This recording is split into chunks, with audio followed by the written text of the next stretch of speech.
talk about languages and language learning and all sorts of other stuff, and we play games.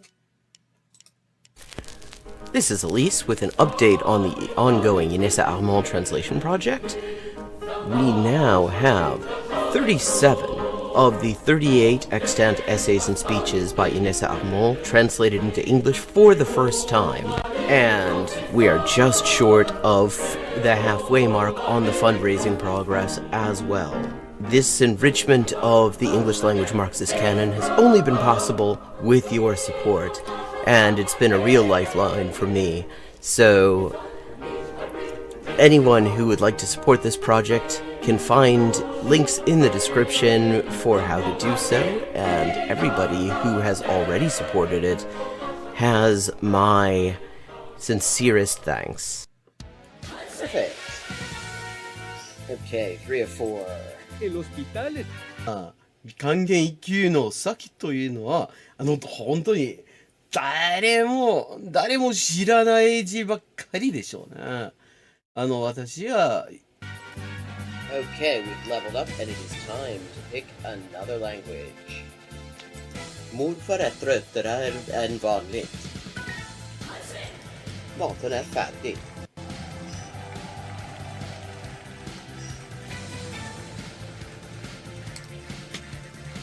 And let's see what we're doing when we get back. Greek. We're doing Greek when we get back. Ben neredeyse her gün okula gideyim.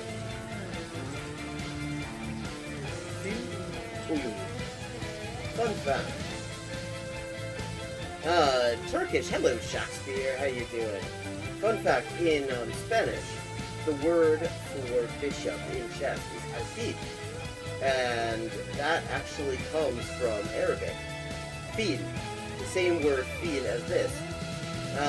Meaning elephant, because the bishop traditionally was to represent elephant units somehow.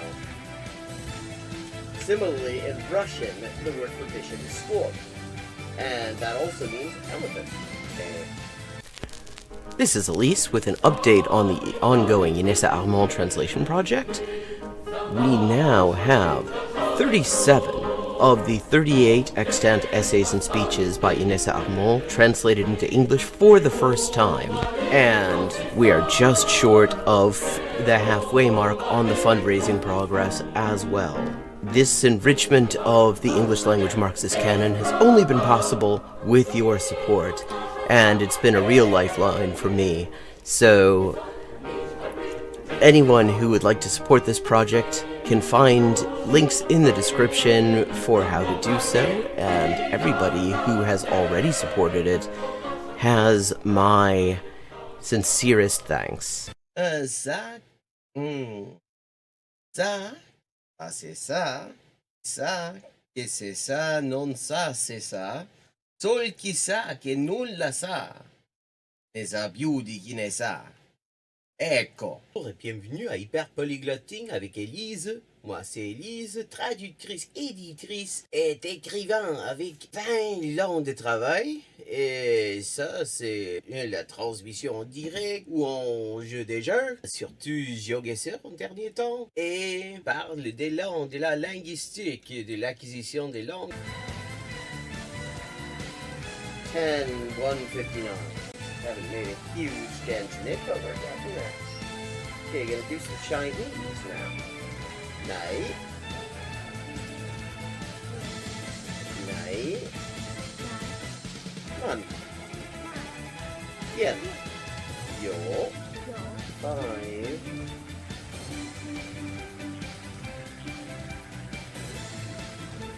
Ducks are drinking wine. Bangba, okay, Bangbaz is duck. Okay, I have now leveled up. Let's see what the XP situation is now. 10,340 out of 12,500. And as always, viewers can choose my next language for me just with a follow and a $5 to my Patreon. Sotto le frasche del capanno 4 gatti grossi stanno. Sotto 4 grossi sassi, 4 grossi e grassi gatti. Un généreux déjeuner régénéré, des généraux dégénérés. Un généreux déjeuner régénéré, des généraux dégénérés. Facile. Sì, ecco, la gente, è la cosa che mi dice la gente, sempre che scoprisce che quante lingue parlo, io sempre avevo l'impressione, diciamo, di che non era così, non era tan così, ma poi, dopo di aver visto qualche poliglota in YouTube, una delle cose che avevo scoperte era giustamente che la metodologia usata da quella gente poliglota che non avevo mai conosciuta prima, era più o meno la stessa metodologia che usavo io. I find a computer or what? Here's another example. I like to point these out. For this word for or, but sounds vaguely like hogun and the hook in hogun in Korean or waku in Japanese, and that appears it is the exact same kind of character. Okay, let me see. Un chasseur, sa chien chassé, ses chassés sont son chien de chasse. Der dicke Dach. Okay, der dicke Dachdecker deckt dir dein Dach, drum dank dem dicken Dachdecker, dass der dicke Dachdecker dir dein Dach deckt. Hola y bienvenidos al directo de Hyperpolyglotting with Elise. Yo soy Elisa, traductora, escritora y editora y comunicadora social con más de 20 idiomas de trabajo. Y aquí vamos a estar jugando videojuegos, sobre todo GeoGuessr, y hablando de idiomas.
Burger King.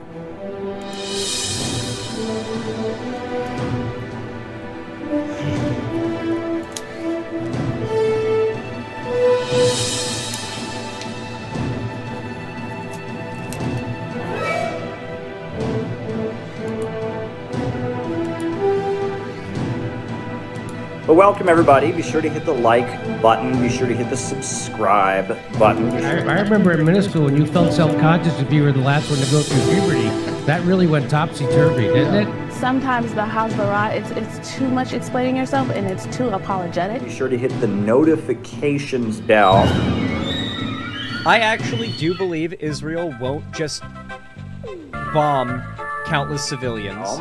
Be sure to tweet this out. Be sure to put this up on your Facebook. You have to be kind to people. Being kind is the guys in this mess in the first place. Put this up on your Reddit. Chile is a country.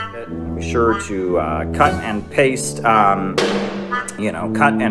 a link to this to go into your favorite Facebook chat group. It's good to see so many normal people in here. Now, spanking isn't just my deep, dark personal secret. It's America's deep, dark secret. I've never seen it explained so simply anywhere.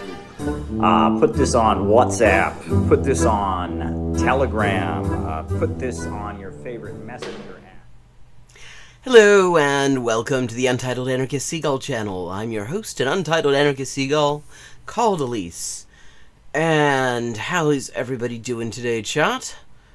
On this Saturday night? I should say sweltering Saturday night? As I try to get my windows where I need them to be.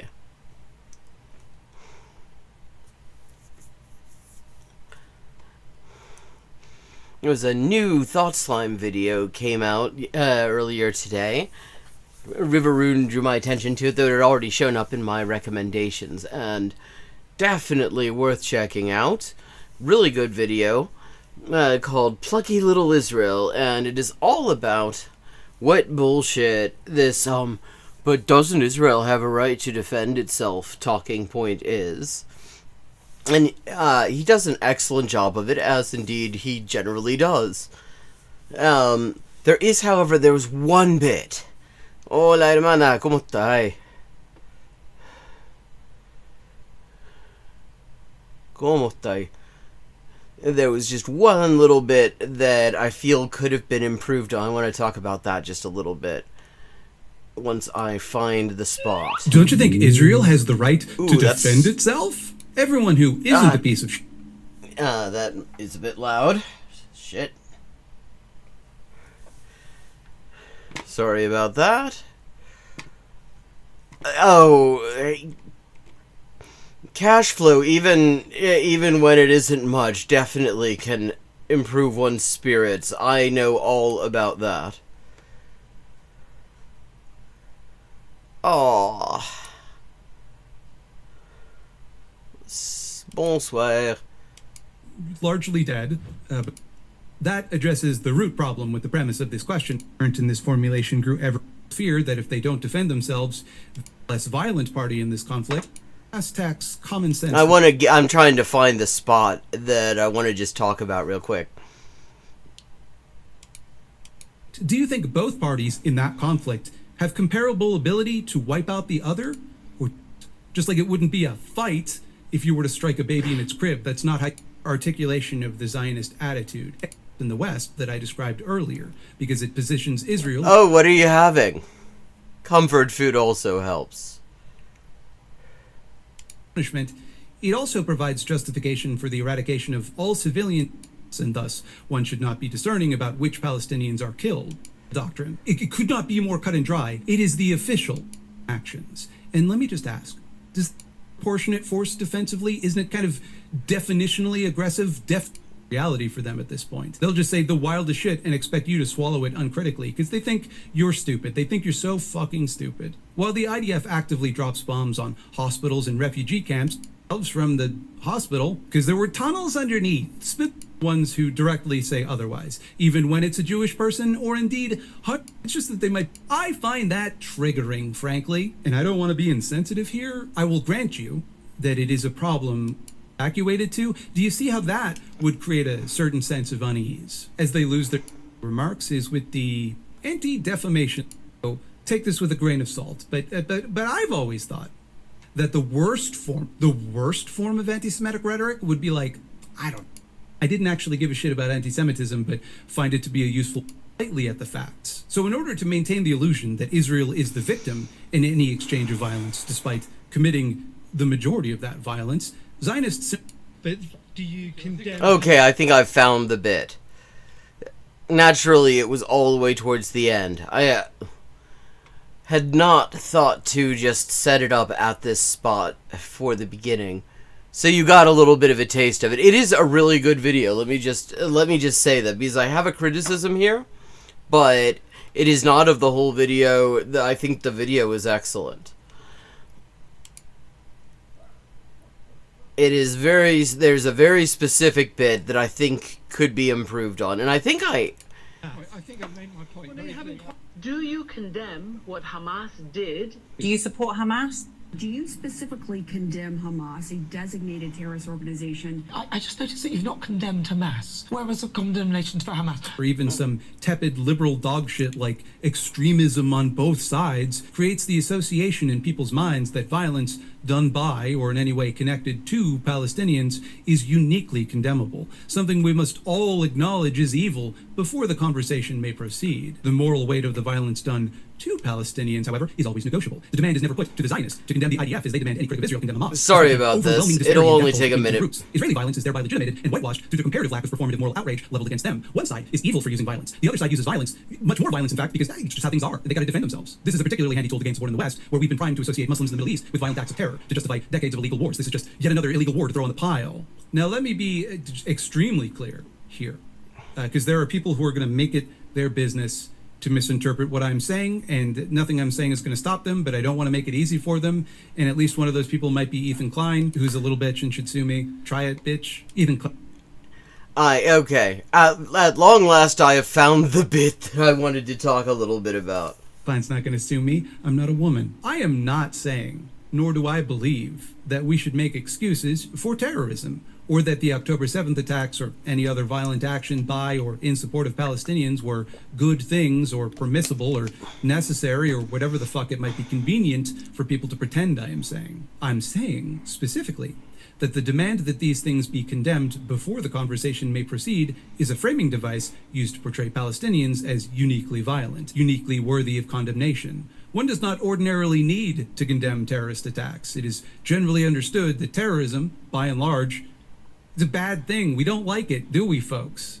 It's tautological, because if you like something, you don't refer to it as terrorism. But by demanding that you condemn Hamas, or condemn the October 7th attacks, or whatever the fuck, as a response to any criticism of the far more pervasive violence that Israel commits, the seed is planted in your mind that by criticizing Israeli violence, you are somehow tacitly endorsing any violence done to Israelis. That there exists some nebulous group of people who would balk at the concept of condemning a terrorist attack, that one can safely assume that anyone defending the right of Palestinian self-determination is only doing so because they're in league with this nefarious secret group of terrorism likers. You look so suspicious when you say not to ethnically cleanse these guys. It's giving terrorist. It's jihad-coded, sweetie. And again, it seems like a fair enough concession, doesn't it? The October 7th attacks were horrible. They're worth condemning. Anytime people are murdered, it is generally worth condemning. But of course, in doing so, one necessarily glosses over. I'm doing this at a bit of length because I don't want to do this out of context, because there's a very specific aspect of this. For the context of 70 years of violent occupation and ethnic cleansing, which made this tragedy inevitable. One necessarily privileges the lives lost in the October 7th attack over the tens of thousands of Palestinian lives lost after the fact. You cannot give a soundbite which places this attack in a historical context, and that is what they're counting on. But okay, so first of all, I just want to be clear. I think that what he's primarily doing here with this is just to avoid getting derailed by getting into the absolute just wormhole that is actually separating fact from fiction on October 7th. I think that is a whole long-ass conversation in itself, and if you want to do a video on something else that tangentially touches on it, you kind of you can't You will end up having a video that is just about it if you try to even unpick a little bit of it. So I think that is what the intention is. But I want to say, I think that the way he says this concedes too much. And I want to say how I think this sort of talking point ought to be addressed. And again, I want to say this is just one bit out of a 27-minute video that I think is excellent. I want to just be very clear about that. But here's the thing. Here's what really ought to be said anytime someone's like, but what about October 7th? You know, after October 7th, the UN called for an independent investigation. The Palestinian resistance immediately welcomed the opportunity to participate and cooperate with such an investigation, as indeed they have every other time. They have a track record of cooperating with such investigations, and those investigations have a history of vindicating them and generally supporting what their version of events. Israel, on the other hand, immediately condemned the idea of even having an investigation, blocked that investigation, ordered even private citizens in the country who might have information that would be useful to such an investigation never to talk to the UN about anything, and proceeded to destroy basically all of the physical evidence. Meanwhile, every bit of evidence that has actually come out despite all of this, largely through the efforts of the Israeli media, Electronic Intifada, Mondo Weiss, and a few others, has either cast doubt on or outright refuted Israeli talking points, and, again, largely vindicated, or at the very least brought the facts closer and closer to what the resistance has said in their own public statements about it. I mean, I wouldn't even automatically concede the term terrorist attack, because the thing is, we know what their primary target was. We know this because Israel leaked their operational orders, the orders that were distributed the day of. Like, literally, most of the resistance didn't know that this was even a plan until the day of. They had like 30 minutes notice, I think it was.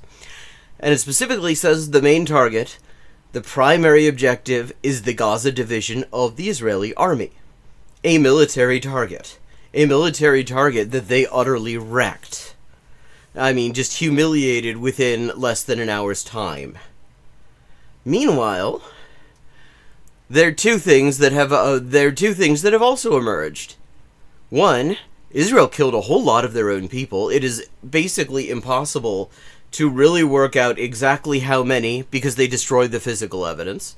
But we know that just about all the worst things that went down, there were Israelis firing on Israelis during. That's the Nova Rave, the aftermath of. That's Kibbutz Be'eri, where we know that if it were up to the Palestinian resistance, nobody would have died, actually.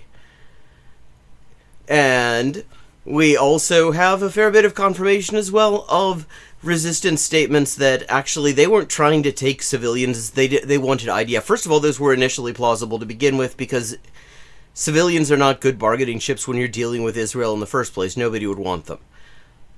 They took some very senior military people. And the other thing is, they immediately, 2 days after, on October 9th, before anything happened, offered to just hand over all the civilians.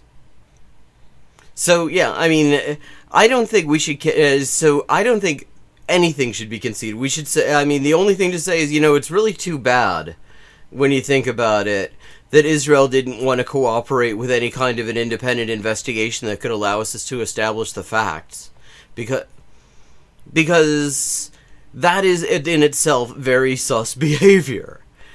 You cooperate in investigations if you think, generally, I mean, if you, either you have a principled stance on investigations in general, and you just cooperate or you don't cooperate, Or you have sort of a utilitarian kind of stance where you cooperate with investigations if you think that you've got nothing to hide and they're going to end up leaving you looking good. This is indeed why the Palestinian resistance does this. That's why they participate.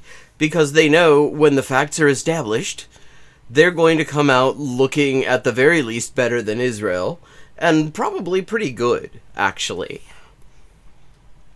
So I think, we should not concede even this much. I don't think that he is necessarily saying, he is necessarily conceding these things. He's not necessarily making this a statement as a statement of fact, and maybe he also has not gotten into the wormhole.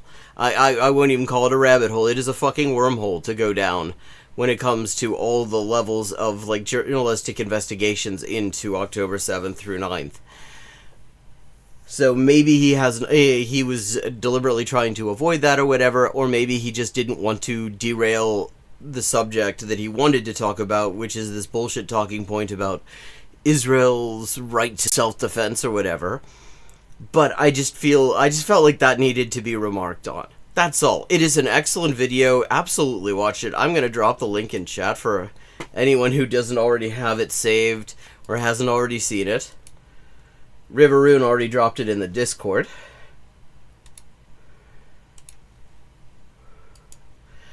And yeah, that's true. I mean, not only that, but if you actually look, I mean, you can listen, you can actually read what the leaders of Hamas have to say about the organization, about their thinking, and about how they have actually grown and developed in the process, over the course of the struggle, because it is not the organization that was founded in 1987. It doesn't even have the charter that was used when it was founded in 1987, and in some ways that charter did not actually reflect their organizational stances even then. In any case, they've shown themselves to be much more open to, like, diplomacy and nonviolent solutions to things than the US and Israel. But so, okay, I just wanted to mention that.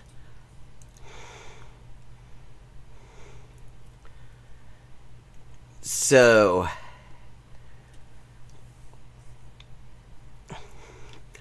I thought we might look at some lib crap over at Pod Save America. Trump in total denial as he drives us toward disaster. And I want to be clear, I mean, I don't actually think any of these things is actually necessarily wrong in that statement. I'm not going to work for Donald Trump. You see, like... Oh, God, fucking... I will say... whoever's doing his social media at the moment is fire. Like, I did laugh, despite what a piece of shit that Gavin Newsom is. He's not going to sell their soul like Harvard or Brown or... UCLA already sold their soul. UCLA posted fucking snipers over the encampment there. They did absolutely nothing to protect that encampment when a fascist mob showed up to attack them. The chancellor of UCLA was in the building watching as this sniper had a gun trained on these protesters. Like, UCLA already, like, to act like they haven't sold their soul, like, seriously, fuck off. Penn or Columbia, shame on all of them. I mean, yes, shame on them, but... like, you're actually no fucking better. And we're going to fight like hell to protect our democracy, our liberties, our freedoms. Well, I mean, unless they belong to trans people, he's not actually all that bothered about that. And he will go on, like, fucking podcasts with Nazis. I'm John Favreau. I'm Dan Pfeiffer. On today's show, we got vehicle checkpoints and street patrols in newly militarized D.C., and, I mean, it's actually kind of, it's always good to see you here, but it's particularly good to see you here when shit's going down in D.C., since you're a hell of a lot closer to there than I am.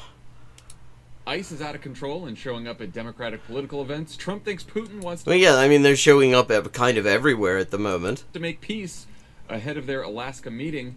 Gavin Newsom talks to us. Apparently, I don't know if you saw this. Today, it was in the Russian press.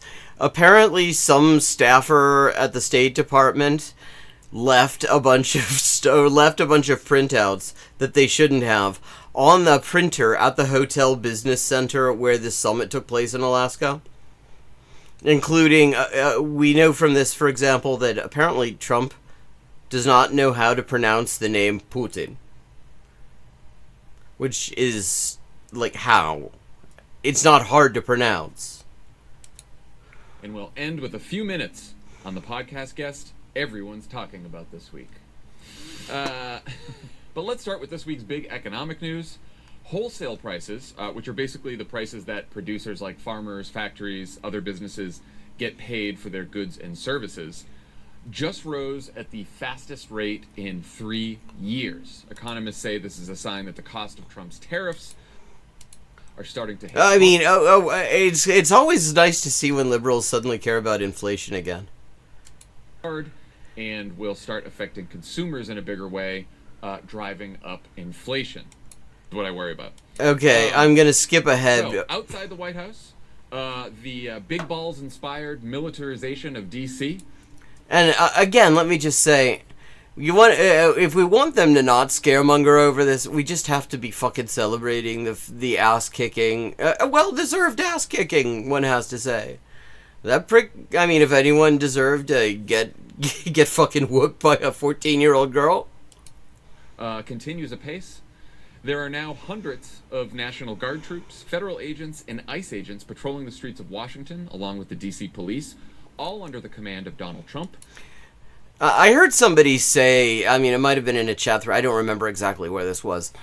Someone was like, well, you know, January 6th would have gone differently if the D.C. Metro Police had been directly under Trump's control then. And let me just point out to anyone watching this at any point who does not know this already, D.C. Metro Police were instrumental in making that happen.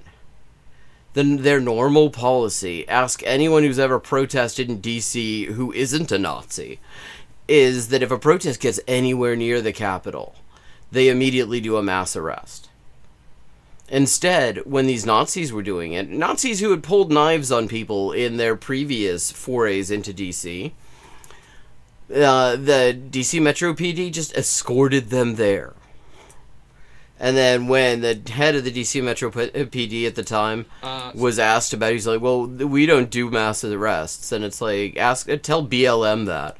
Some are standing around next to big army trucks, taking pictures with tourists.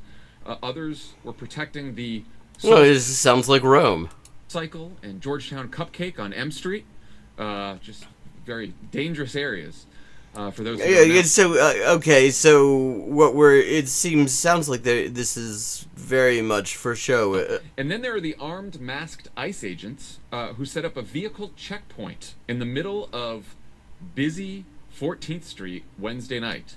They stopped cars. They handed out citations. I mean, I have to say one nice thing is that suddenly liberals care about over-policing again.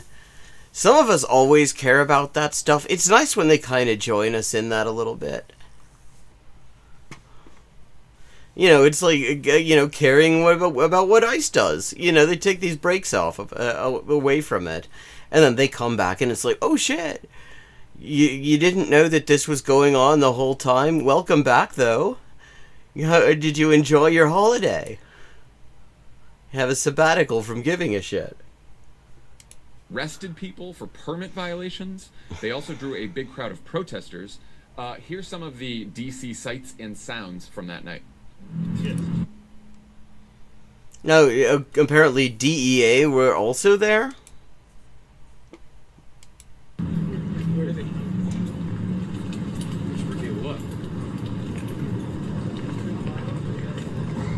I mean, the amount of overtime fraud that's going on from this. Tell your boys, like, yo, everybody's out. From FBI to police. Yo, they go see So, do your thing, let them know. Don't be so outside, don't be drinking outside. Because Donald Trump... I mean, okay, so this is like literally quality of life policing bullshit that liberals, for the most part, are actually quite cool with. I mean, except with the added bit that, like, fucking feds are out there fucking doing it as well, which is deeply fucked, and let's hope they get run out of town. It seems like there's some prospect to that.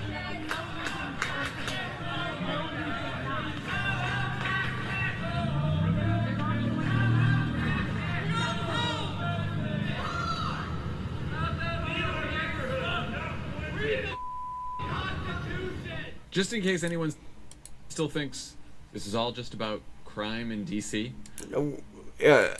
Here's Trump, deportation czar Tom Homan, and Republican Obama's deportation czar Congressman James Comer talking about what they're really up to and what they got planned. Your federalization of the police has a 30-day limit unless Congress acts to extend it. Are you talking to Congress about extending it, or do you believe 30 days is sufficient? Well, if it's a national emergency, we can do it without Congress. But President Trump doesn't have a limitation on his authority to make this country safe again. Which makes absolutely no... I mean, that's bullshit, but, like, it is based on the, of course, lie that this has anything to do with making anybody safe. There's no limitation on that. We're going to support doing this in other cities if it works out in Washington, D.C. And why don't you vote to allow President Trump to come into Chicago or New York City or Philadelphia? I mean, I can't help think that you probably would require the feds to allow him to go into Chicago, because I seem to remember the last time he tried to go to Chicago, he ended up running away.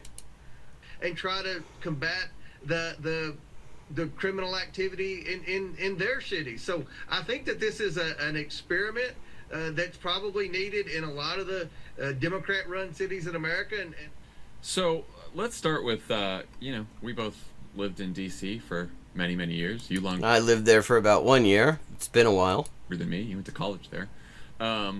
What did you make of the scenes from D.C.? I mean, it's just so surreal, because we know that crime is actually down in D.C. To historic levels. Violent crime is historic down in DC. lows. There's still too much crime, for sure, but it is down significantly from where it was in 2023. We don't have a... 2023 is such an interesting point in time to mention, because 2023 was when they were supposed to be overhauling the extremely fucking racist 1901 criminal code, and the bipartisan shithead caucus in Congress overrode it. So, in order to prevent them getting rid of mandatory minimums. Picture what's happening, but they seem to be, the federal troops, the FBI agents, the ICE agents, whatever else, seem to be in the places where there's less crime, right? Where they are in the more... Yeah, they seem to be showing, I mean, from the streets that they mentioned so far, it does kind of seem like they're showing up in, like, the areas where fucking rich white people hang out. I mean, it doesn't sound like they're going to Southeast. Yes, the places where tourists are, and not all parts of the city, particularly the parts where where longtime DC residents live. It's like almost like they're avoiding the crime. In fact, it seems like they're avoiding the residents, because a lot of those areas, hardly anyone lives in. A lot of those areas, when federal workers who live in like Adams Morgan and the other surrounding areas go home, there's like practically nobody there. Performative, not actual. It's like the people they're trying to protect are big balls, right? People who are... Oh, I mean, he's not really trying to protect anyone, though. Who were driving, were driving a carjack. If you had told people in the election that 7.5 months or whatever is into Trump's term, there would be mass federal agents walking the streets of D.C., harass people, telling them that Mr. Trump wants them inside. Like, we are so far beyond, like, I was joking with you before about hyperbolic concerns.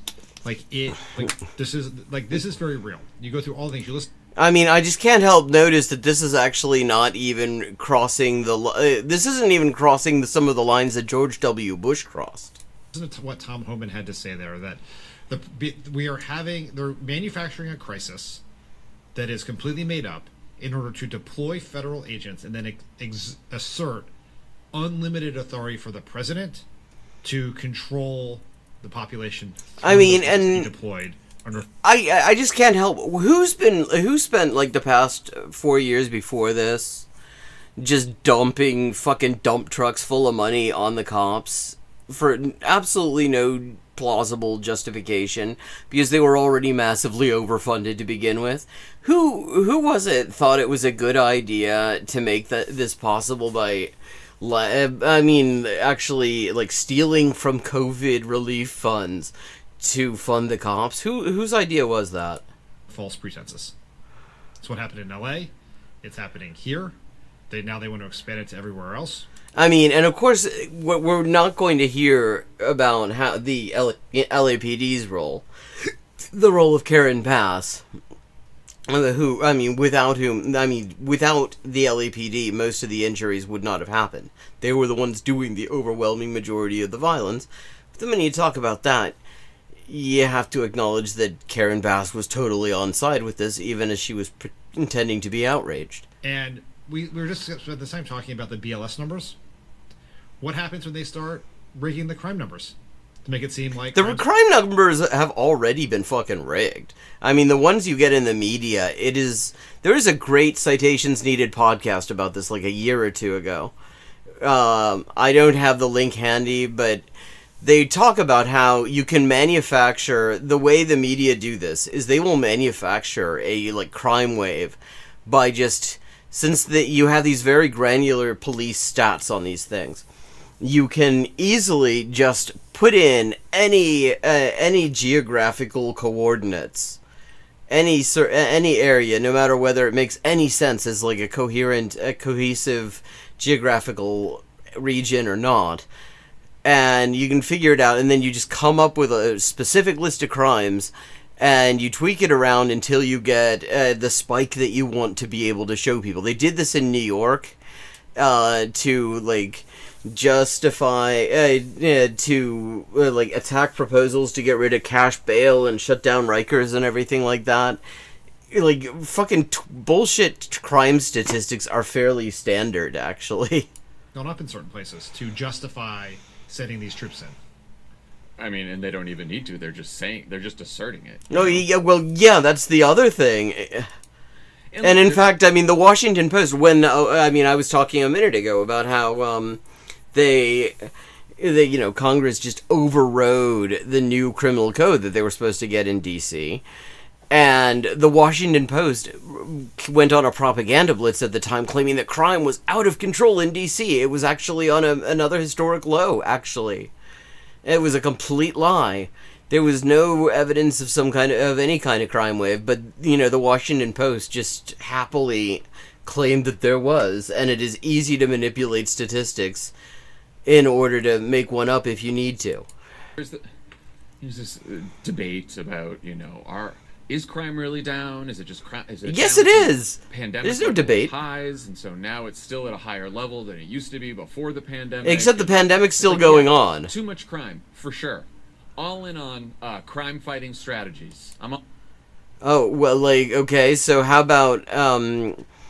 about we give everybody $5,000 a month and freeze the rent? I mean, I think you'd find crime would go down fairly quickly. Give the entire working class $5,000 a month and freeze the fucking rent, and a price freeze. Don't let it get absorbed. I think you'd find a lot of that crime went down.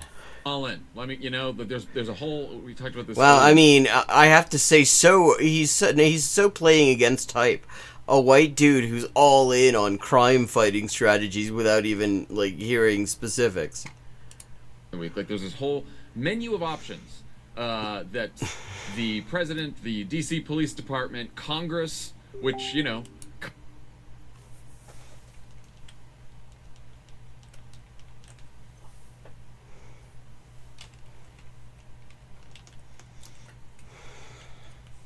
cut $1 billion from the DC budget. They were going to restore all the money they cut from DC in the bill way back when. Yeah. Just never. I'm guessing somehow that the cops did not get cut when they did that. Got around to that, even though everyone was like, "Oh yeah, we'll fix that later." Didn't fix it. They've been very busy hiding from Epstein questions. So right? Yeah. Could have used the money to put more cops on the street. Well, again, maybe they didn't... Okay, first of all, why more cops? The crime is down, asshole. Like, why are we accepting this premise? And also, there's no evidence. This is a thing. This has been pointed out so many times. There's absolutely no evidence that, like, dumping huge amounts of money on the police budget actually has any effect on crime. None. Do that. Instead, we have National Guard there, standing at Union Station next to this huge army truck, just looking bored, taking pictures with tourists. And then, I mean, for people who don't know DC, or don't live in DC, M Street in Georgetown and 14th Street, where the vehicle checkpoint was, are the most, like, high-trafficked... I mean, yeah, M Street in Georgetown... I mean, I'm guessing that must be a DUI checkpoint usually. I mean, assuming, I don't know, is there normally a checkpoint there? I've been away for a long time. But, I mean, that's like one of the places where you'll find like the fucking rich kids from Georgetown getting drunk at night. And of course it's high traffic because last I checked, and you can correct me if I'm wrong here, if I'm out of date on this, but when I was there, there was not a metro station far and wide in Georgetown. Georgetown very specifically fought to avoid having one. They wanted to have their little fucking enclave. Touristy areas of DC, some of the most. And I kind of think it's a show of force. Oh, wow, you think? I mean, it isn't. I mean, that does. There seems like actually the emphasis there is very much on show. If they're just, and they really want to avoid dealing with any area where they might actually see resistance. They want to go to the touristy areas because you'll get some dickhead tourists, who are going in and taking fucking photos with them or whatever. But not any of the areas where really people live. They want the libs who live in those areas to see what they're doing. They want people to get angry. They wanted those protesters to be there. No, they don't. They do not want protesters to be there. I love all these people who this is such a favorite liberal talking point. This idea, they want you to resist them. They want you to oppose them. No, they fucking don't. They want to get on with it. And Trump, in particular, really is vulnerable to this sort of pressure. He does not like it. This is a guy who walked away, begged Yemen for a ceasefire, and then just walked away, tail between the legs, because he wanted to cut his losses, because it was getting to be too bad. They were, too much damage to U.S. aircraft carriers, too fucking embarrassing to the U.S. Navy. And he didn't want to continue on with that. So he cut his losses. This idea that they want protesters, they're bullshit. And the vehicle checks, the checkpoint, what the hell was that for? Okay, so that isn't a normal thing. I had gotten the impression from some of the reporting that there's usually a checkpoint there, but not usually staffed with ICE and those assholes. So there isn't normally a checkpoint there at all. Well, I'm guessing maybe it's a way to harass the people who work in Georgetown and then have to go home to wherever they normally live, because the people who work in Georgetown, most of them probably can't afford to live anywhere near it. That was to make people pissed off. That was to scare people. That was to show people we're in control and you're not, and we can do what we want, and we can even do more. And what are you going to do about it? Oh, well, yeah, that sounds more or less right. And the thing is, there are things you can do about that. I'm just saying that, actually, cops have a habit of running away. And, you heard those protesters, and thank goodness they were all peaceful protests, but... Oh, yes, thank goodness. It would be terrible. It would be so terrible if the cops and the ICE assholes had to, run the fuck away and the barricades were taken down. That would have been terrible.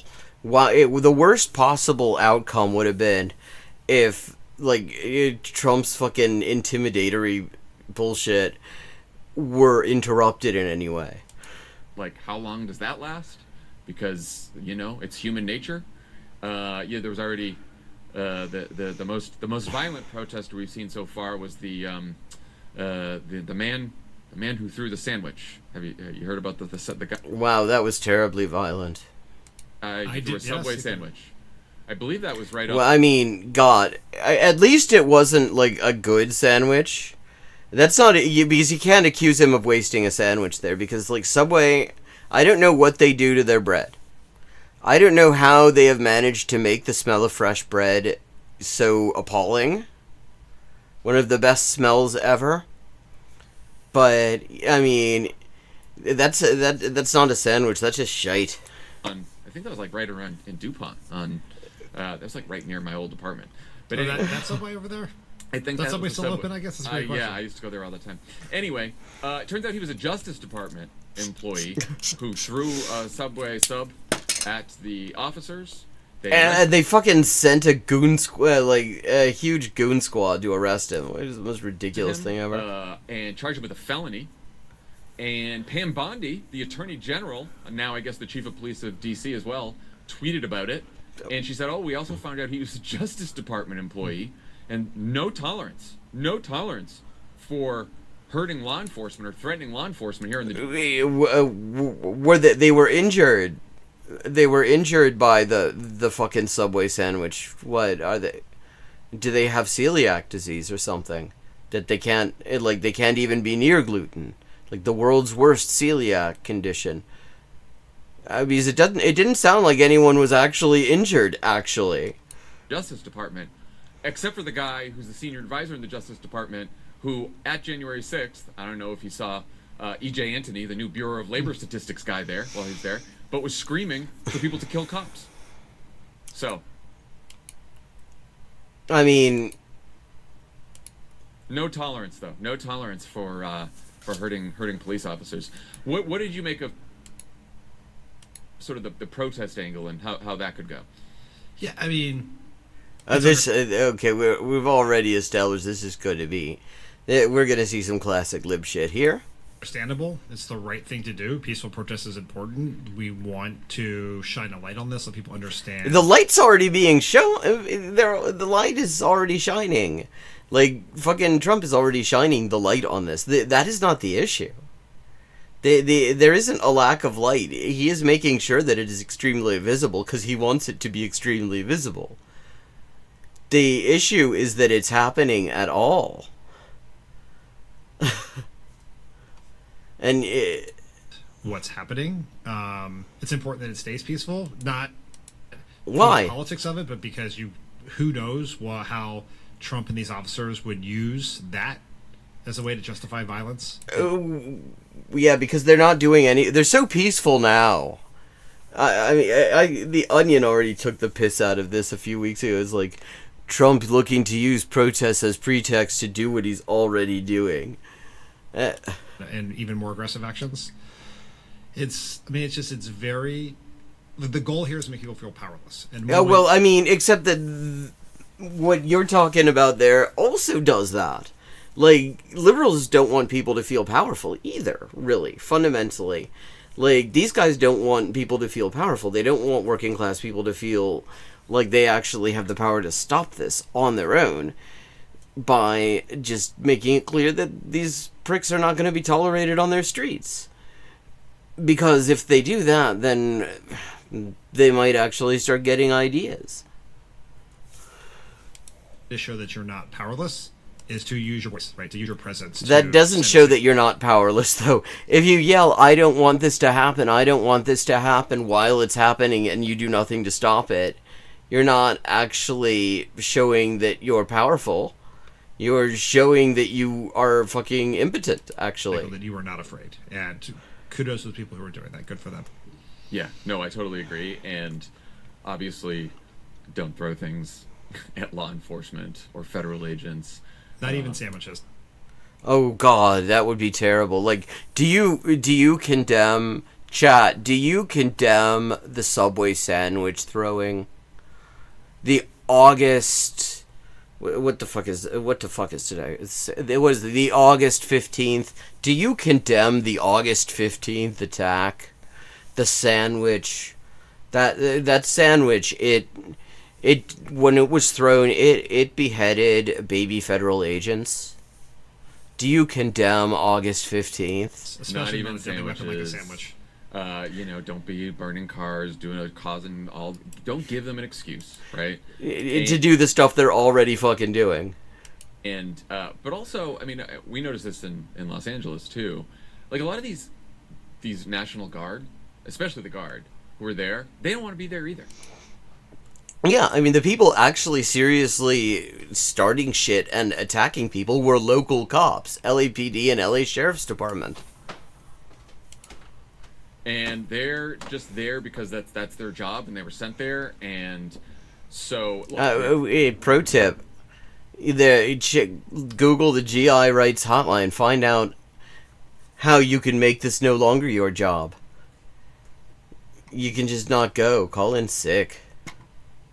There are plenty of people with bad intentions in ICE right now. Wow, you think? Like, I would agree. I think the number of people with bad intentions in ICE is probably fairly steady at 100% because it is not an agency you join because you have good intentions. They do not pretend to be helping people. They're literally just the racist violence fuckers. That's all they are. Nobody in there has good fucking intentions. That's why a lot of us were kind of saying that we should just get rid of them altogether. This would look very different, don't you think? Pod Save America people? I forget this guy's name. I'm terrible with names. If, ICE had been actually abolished rather than having constant increases of funding over the last 5 years. There are sometimes police officers with bad intentions. Wow, really? I do think that it would... I do think everyone should keep in mind when you're out there protesting that, let's focus on Donald Trump and his administration. No. Let's focus on the fucking police terror a little bit. Maybe let's focus on that. Maybe instead of you telling a bunch of people what they should be protesting about, state terror in their neighborhood, maybe you should be listening to them, actually. Because the thing is, there has been a recruiting crisis in ICE for a very long time now. It keeps getting worse. They keep on loosening the requirements to get in and increasing the retention bonuses and shit, and it doesn't seem to be helping them much. There's been a general recruiting problem for cops in general, and that's good, actually, because there are too many fucking cops as it is. Making anything that encourages them to consider another line of work is good, actually.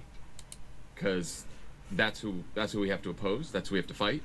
No, that's not only who we have to fight. I mean, if all we had to do was fight that fuck, all we had to do was fight him, this would be over already. Because I mean, there are 10-year-olds who could kick his ass. If he was the only one we had to fight, which is what would happen if you defunded the police and abolished ICE and stuff, some of us were saying, some of us were saying this, some of us kind of saw this coming, actually, a little bit. Then you'd just have to fight him, and I don't think that would be hard. And it's scary that it's getting to this point, but authoritarian takeovers, and I talked to Erica Chenoweth about this a couple months. Oh God, Erica Chenoweth! Of course, you talked to Erica Chenoweth, the one with the bogus ass Pentagon study that people use to pretend that non-violent movements are more successful, even though her own definition of non-violence is less than 1,000 combatants killed. Ago in that episode about the 3.5% rule, which isn't a rule. Protests. And you get to a point where you want the security forces of the authoritarian government to eventually defect. That is. Well, yes, and the way you get there, the way you usually get there is by making their lives utterly miserable so they don't want to do the job anymore. like one-way authoritarian regime's fault. And so you want as many of these cops and federal agents. We're already seeing this. Like, that's why they're having recruiting problems. They're already defecting. They're going and getting real jobs. And ICE agents and National Guard to at some point be like, when Donald Trump or Pete Hegseth or Pam Bondi tells them to fucking fire on...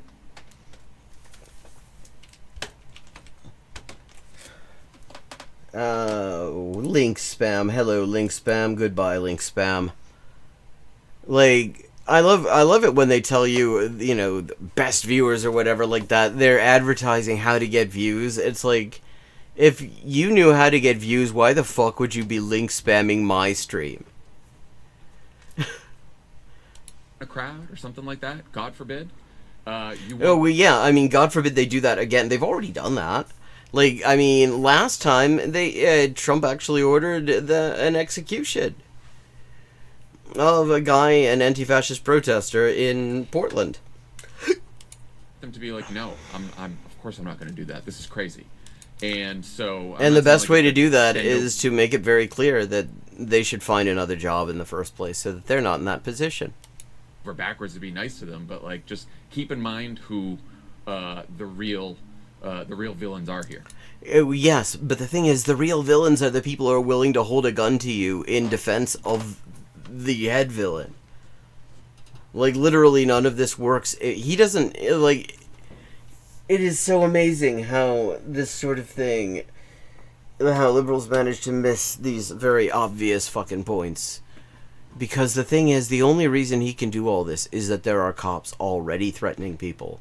Like, because the thing is, the guns that cops are carrying, that is inherently a threat.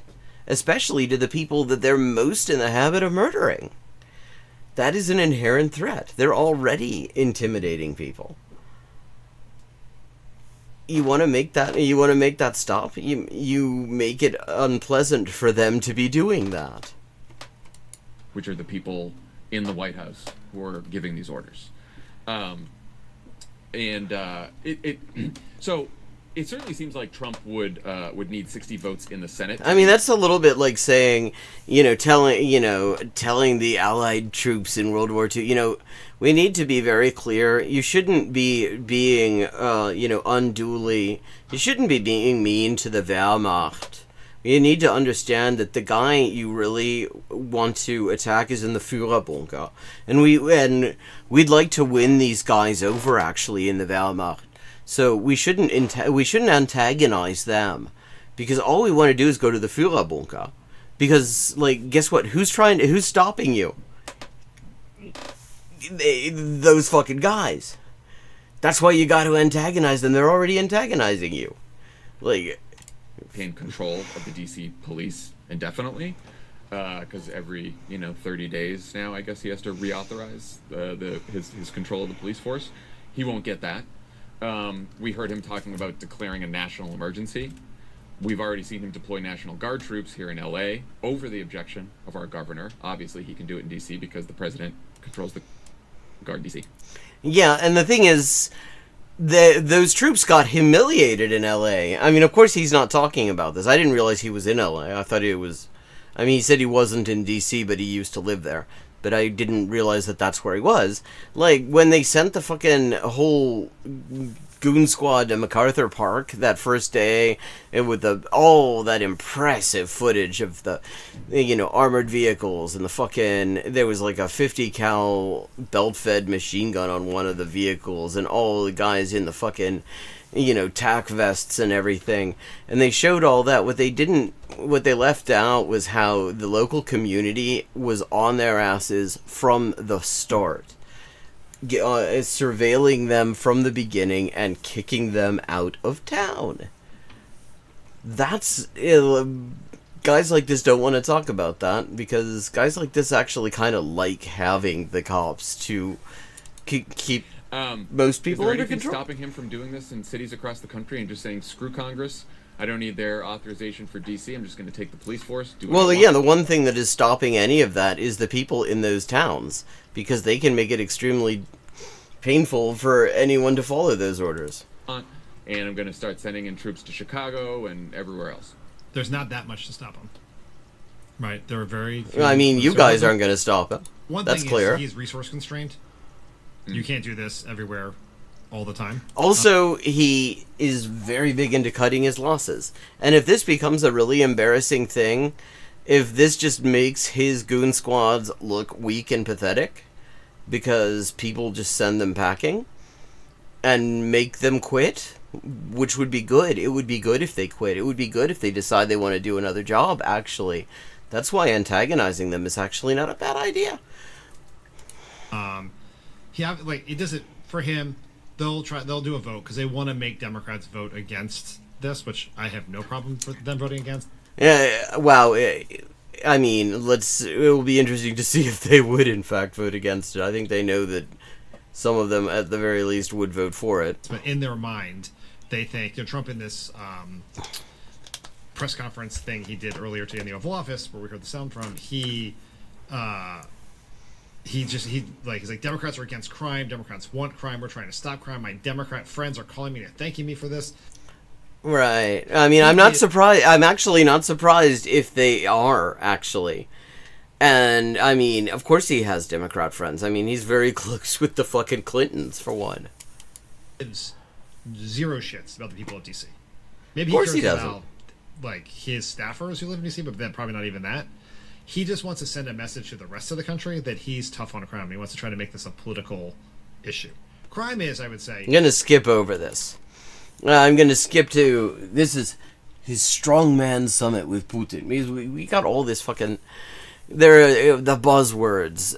Instead of having like a political analysis of exactly what the nature of this is, maybe a materially founded analysis, we've got buzzwords, and strongman is a very popular buzzword. It's a popular buzzword, it's worth noting, because it does this thing. They use it in order to be able to lump together fascists and leftists on occasion. All right, when this episode drops on Friday morning, Trump will be en route to Alaska for his meet cute with Putin. The White House has been... I mean, let's remember, like, just as in his previous administration, he has been making extremely provocative and threatening moves towards Russia for the past several months. I mean, that was also the case in his previous administration. Like, this idea that he is, like, particularly friendly to Russia is just bullshit. Like, he was the one who broke the taboo on sending actual military aid to Ukraine. That sending weapons had been ruled out as unduly provocative until him. That is, and I would want to be clear, I think that's not a good thing. Because anything that brings us closer to a fucking direct conflict with Russia, I think, is not a great idea. I think that would kill a whole lot of people, and we're already killing it. Way too many people as it is, actually. The White House has been tamping down expectations for the summit, now they're saying it's basically just a temp check.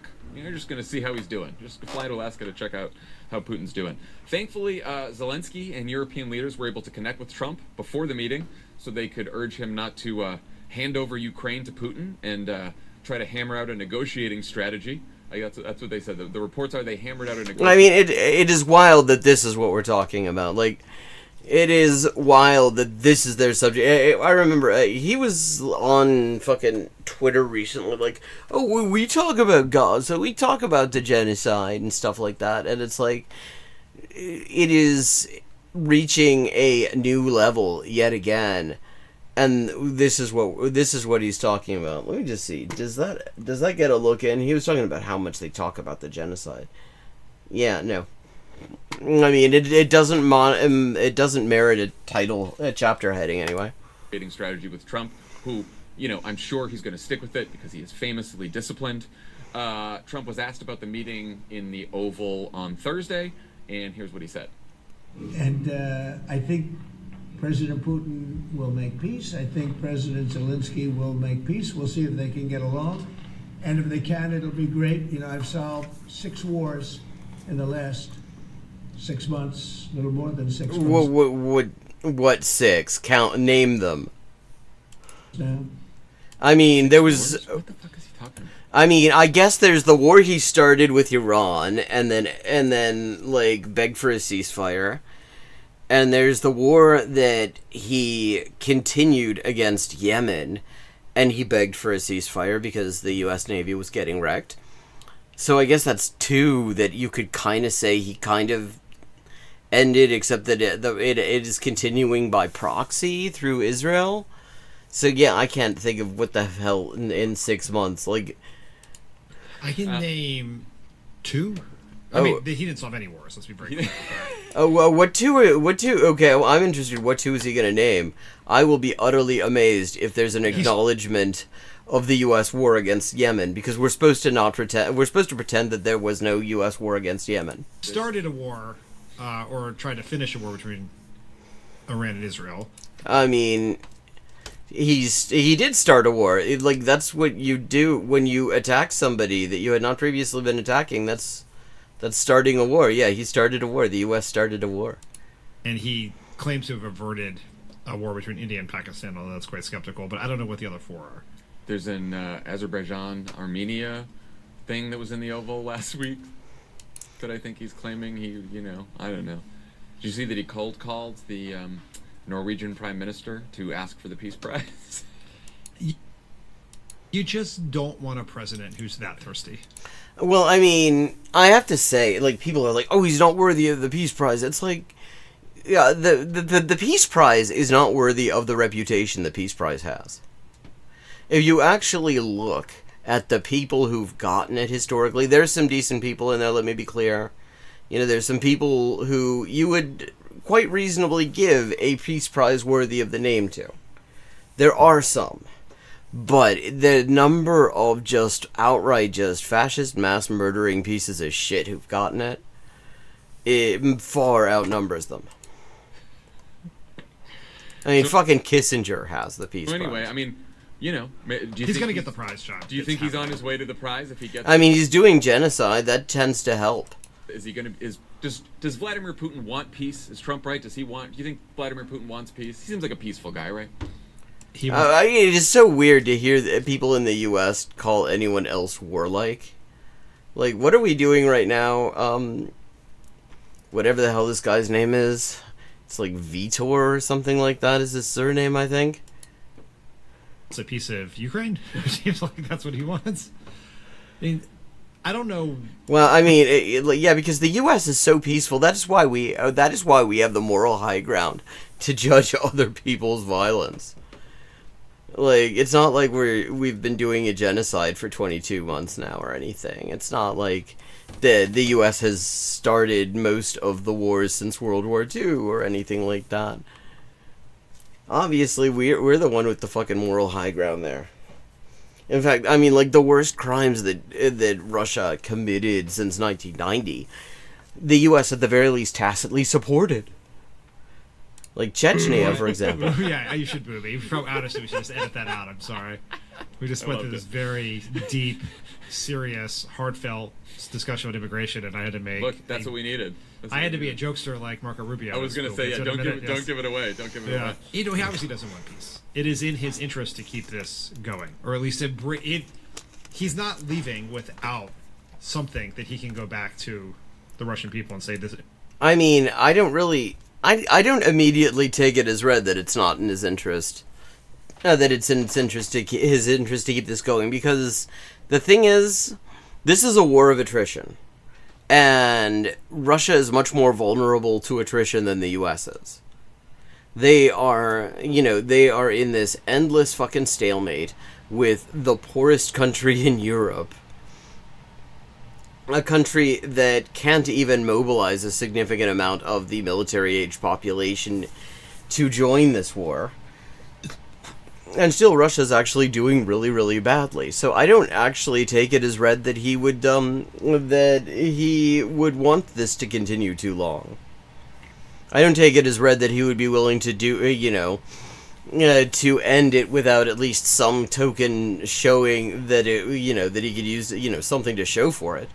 But I don't take it as read that he wants this to go on indefinitely. Because it is not actually going well for Russia. It hasn't been. It was all worth it for this. I mean, it's going even worse for Ukraine. I mean, because this is overwhelmingly happening on Ukrainian soil, this war of attrition, this proxy war of attrition, but it is not going well for Russia. I can imagine they would like to have some kind of a way out of it if they have something to show for it. I followed through on my post-Soviet expansionist goals. What I worry about in this meeting is well, I mean, the U.S. calling anybody expansionist, like, how... Okay, the U.S. committed not to, like, absorb any more countries into NATO after... I mean, that was the part of the deal for the reunification of Germany. In exchange for East Germany also being part of NATO, there was a deal, it's been confirmed, not to expand it any further east. And there were good reasons, because... Actually, I mean, at the time, before this eastward expansion became accepted policy, you read the arguments against it, they're actually very prescient. There was a piece in some foreign policy journal in the late 90s saying, you know, you do this, even pro-US opposition figures in Russia are going to have to run for cover, because this is literally the stuff that's thrown at them as arguments for why a pro-US position is suicidal. I mean, they went into detail. It was like, this is going to start a whole bunch of wars. And it has. And also, NATO shouldn't fucking exist. It was an aggressive military alliance from the start, and now, I mean, all it has done since 1990 is commit war crimes. Trump's a fucking idiot, and Putin is not. And Trump is easily swayed by Putin. Like, I mean, I know it is like resistance fan fiction, but he did, last time they met in person, or at least one of the more recent times they met in person, endorsed the FSB over his own intelligence agencies when it came to the... I mean, when he says that this is fan fiction, is he saying this that this is not well attested, which I wouldn't be surprised? Russian involvement in the election? Yeah. Like, he's probably going to... The main deliverable will probably be some sort of statement about how... John Brennan and James Clapper, actually. Yes. Yeah. Would be the Russia investigation. Yeah. No, I worry about that. James Clapper, the guy who, when he got caught perjuring himself over NSA mass surveillance, said that he used as little deception as possible while testifying under oath in Congress. The world would be if Putin pisses Trump off somehow. Like, I mean, Trump's already, like, the U.S. is already being much more aggressive towards Russia. Like, there have been some very specific, I'm not bringing them to mind now, but it's been in just the past couple of weeks a couple of very escalatory moves. And that's not good. I mean... we've seen now, for the first time ever in the last couple months, like a few flashes of anger from Trump about Putin, because he says he talks to him on the phone, he says the one thing, and then he gets out the phone, and then he just bombs another Ukrainian city. Well, I mean, I wonder if the U.S. does anything like that. And, Trump got a little angry about that. So If Putin says something to piss Trump off, you can see Trump leave the meeting and be like, all right, now I'm going to be tough and whatever. But Putin's probably not that dumb. And so... I mean, apart from everything else, the thing is, Russia has much, much less to gain from a direct confrontation with the U.S. than the U.S. has. Because, again, they're barely managing a stalemate against the poorest country in Europe. There's no way, like, if they were to take on NATO head-on, I mean, it would be an absolute fucking horrible bloodbath and potentially herald nuclear war, which they would have even more reason to want to avoid than the U.S. because of the balance of forces. But they don't want that, because they know they would get their asses kicked in the end. It would not work. Yeah, Putin knows how to flatter him. Putin's going to tell him what he wants to hear. He's probably going to try to tell him in a pretty private way. I'm sure there's going to be a couple of them and interpreters and God knows who else, so we're not even going to know. And I don't know. I'm not expecting much from it. And Trump keeps saying now too, like, well, I'll get a temperature check and I'll see how Putin is in the first couple of minutes, and I'll know if I can make a deal. And this will be the first of many meetings. But I don't know. I kind of think he's setting it up for, coming out of the meeting. It is probably for the fucking photo op. Yeah. So. Mine's and having some deal where then he goes to Zelensky with the deal, and then Zelensky says no because it's a crazy deal that he can't accept, both because it's probably a bad idea and all because of his own constitution doesn't allow him to. I mean, not that Zelensky has seemed to care all that much about his own constitution in recent years. Accept a deal that's bad like that, and the Ukrainian people aren't going to want a bad deal either. And then Trump can say, well... I mean, let's just note the Ukrainian people in polls are actually quite keen to have this thing be fucking over. Overwhelmingly, they just want it to be over at this point. Because again, this is overwhelmingly happening on their land, destroying their communities, destroying their farmland, fucking up their economy. It is not at all surprising that they would want to see it over with. Putin tried, but Zelensky said no, and he's just getting greedy. So I'm washing my hands of this whole thing. He's going to leave that meeting more pro-Russia than when he goes in, because Putin will... he's not pro-Russia now, though, is the thing. Talk about some property opportunities there.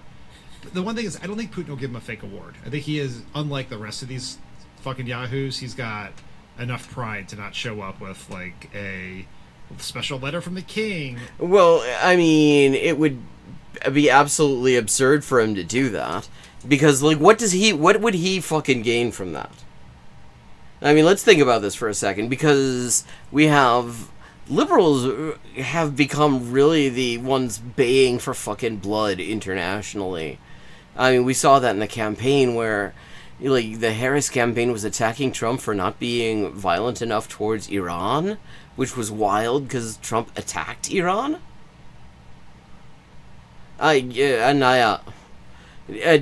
Man könnte schon sagen, dass einer ist, aber halt in einem anderen Sinne.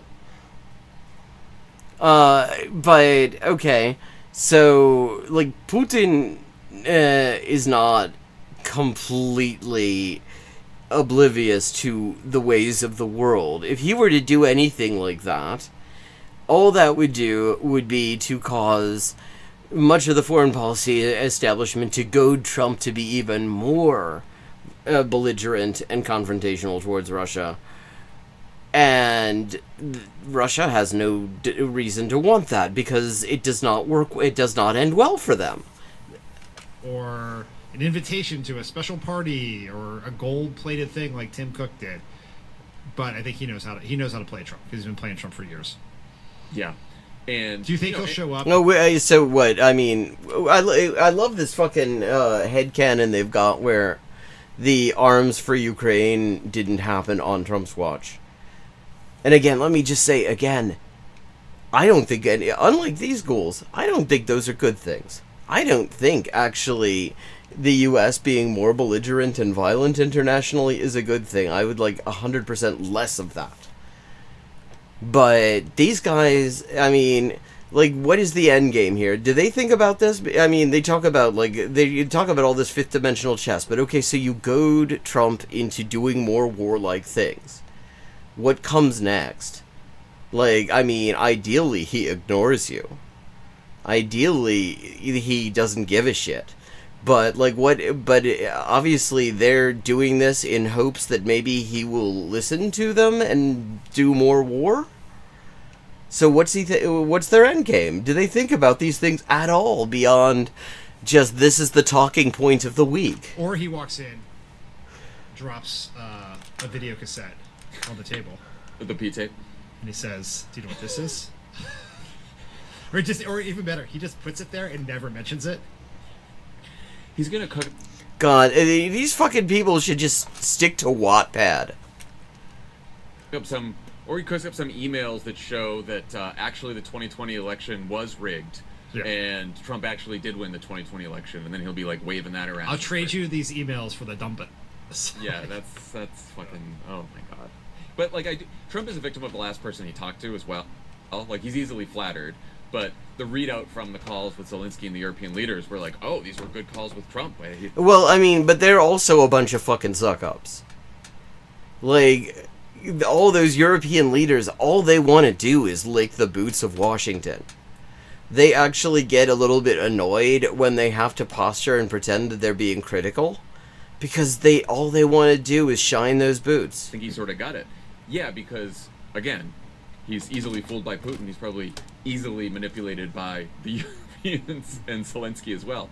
So who knows? He could leave the meeting and be like pro-Russia, and then he could talk to Zelensky and the Europeans, and maybe they'll bring him back. It's ridiculous that that the entire world. Well, this is this is the state of their analysis. It's like superficial is actually giving it credit. Has to do this with this fucking man. That we have to just cater to his crazy whims. But that's literally how the world has to deal with every U.S. president, is the thing. And, in fact, when somebody doesn't, the U.S. tries to overthrow them or starts a fucking war against them. Like, that isn't new. I mean, this is the bubble that is the U.S. That people do not realize that everybody is constantly sucking up to the U.S. Except, like, all these local rulers are constantly sucking up to the U.S. because that is how the international system works at the moment, and it's maybe we should be talking about whether that's actually a good thing, or maybe there's a better way to organize the international system where, like, a fucking genocidal empire does not get to decide what happens. All right. Big news on Trump's attempt to rig the midterms. Gavin Newsom announced today that he will ask the California legislature to draw and voters to approve new congressional maps for the 2026, 2028, and 2030 elections. The plan is to put the measure on the ballot this November 4th, 2025. We expect to see the maps on Monday, but Newsom said Democrats are aiming to pick up 5 more House seats and protect 4 more swing districts currently held by Democrats. Right before we started taping, Newsom jumped on a call with Dan to talk more about the announcement. Here's that conversation. Okay, I'm gonna move over to something else now. Haven't quite decided what, though.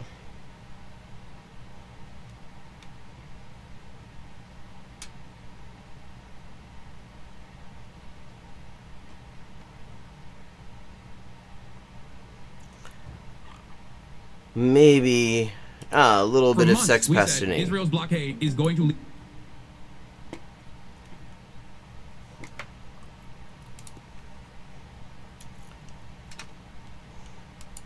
lead to a famine. There is a percentage of the population of Palestinians that... No, that's not what you said for months. You said they were starving and starving and starving and starving. Yeah, they were, and actually the UN was saying that, and they were starving, actually.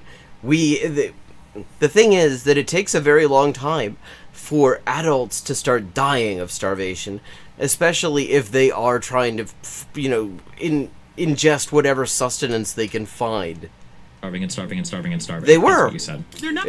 They were. Like, what's wrong with pointing out? Like, I understand that Steve the Sex Pestany does not like facts, especially not facts about Palestine. But, I mean, some of us feel that when you point those things out, that's good. Not even people in the eyes of Israelis. 2 million. They're dying of mass starvation. They are. He's not wrong. They're dying of mass starvation. Yeah, okay, that's 2 days after Israel announced that they were cutting off all food, water, fuel, and medicine, and electricity to the Gaza Strip. And they were already not allowing enough in to actually meet current needs. So yeah, see, the thing is that people who actually give a shit about human beings, when somebody announces that they're going to do something like that and starts doing it, you don't wait until people start dropping dead to start ringing the fucking alarm bell about that. You start pointing out that this is on the way the minute things move in that direction. And the minute things moved in that direction was the 9th of October 2023. Like, Rifat al-Harir was already tweeting in late October about how excruciating it was to have to tell his kids to eat less so that they could keep their supplies intact, since they weren't going to be able to get the kind of food they needed. Will Israel take control of all of Gaza? We intend to, in order to... Yeah, I mean, the IDF says no, they fucking won't. Assure our security, remove Hamas there. Not happening. Enable the population to be free of Gaza. Free of Gaza. That's a very interesting way of putting it. And to pass it to civilian governance. That is... That's a brutal misspeak. No, it's not a fucking misspeak, you absolute cunt. He wants to ethnically cleanse the population, or, well, whoever fucking survives. Hamas?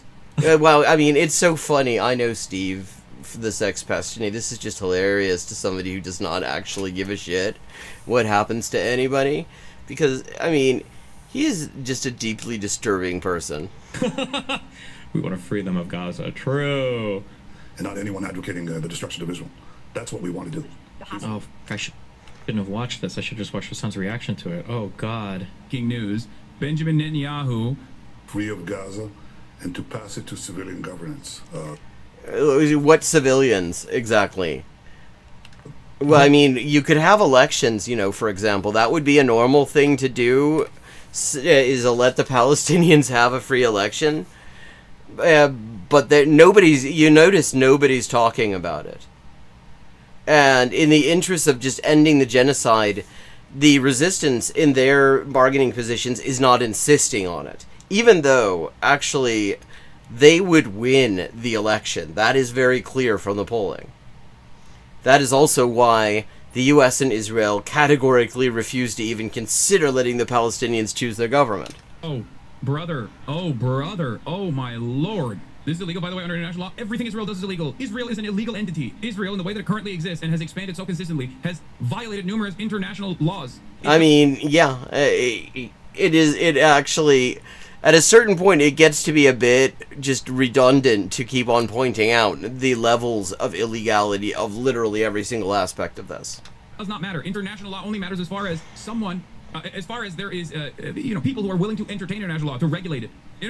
Yeah, I mean, it's true. He's absolutely right. If there's no enforcement mechanism, and when it comes to enforcing the international law against the US and Israel, like, the only enforcement mechanism in sight is Yemen. Like, that's it. And, I mean, with their sanctions, I mean, they've done an amazing job with that, considering the amount of shit they're getting thrown at them. But that, you know, that's not enough to actually make international law matter, because the US is rather a little bit larger than Yemen. International law only matters when everybody is playing by international law. Well, that is so profound. The point of law, though, the way law is supposed to work, is that there's an enforcement mechanism. I mean, famously, liberal legal theorists like Ronald Dworkin love to try to find some way that law is something other than what he called orders backed by threats. But fundamentally, that's what it is. There are orders, and there are threats.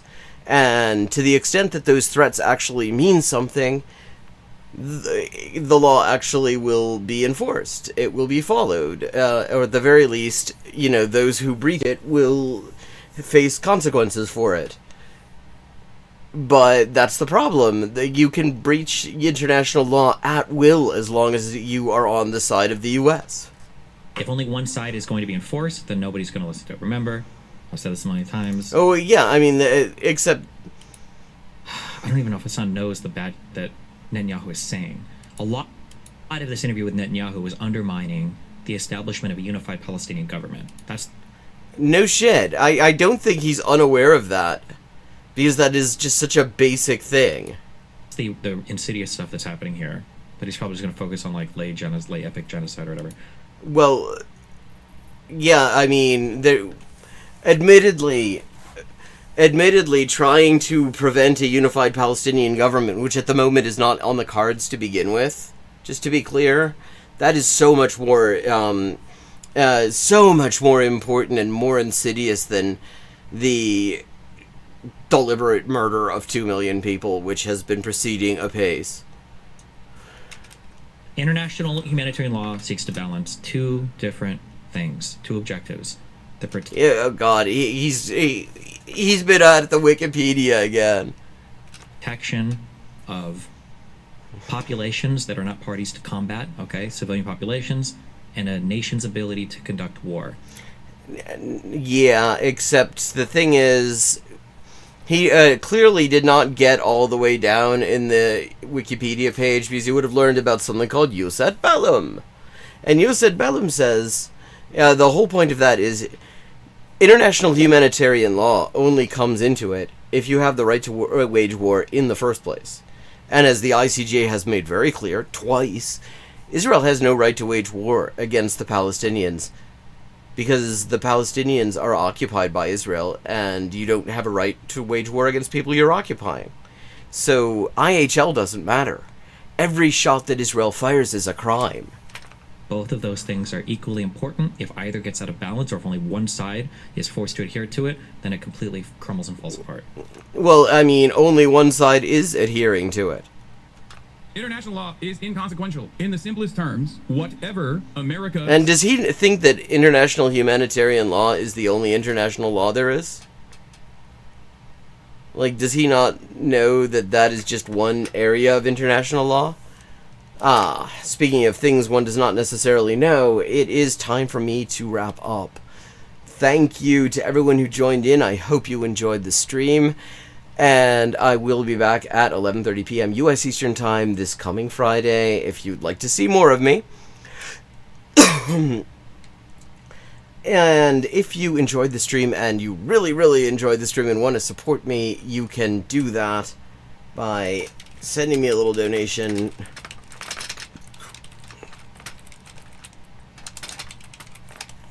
Over at the link that I just dropped in chat. It is always much, much appreciated. It is a big lifeline to me at the moment. Thank you to everyone who joined in, and I look forward to seeing you next week, or on the Discord. And be sure to keep an eye out on Wednesday for the, what I'm calling the Untitled Anarchist Seagull channel News Brave, which I'm putting out on Wednesdays, it turns out. So check the YouTube channel around Wednesday, and you may see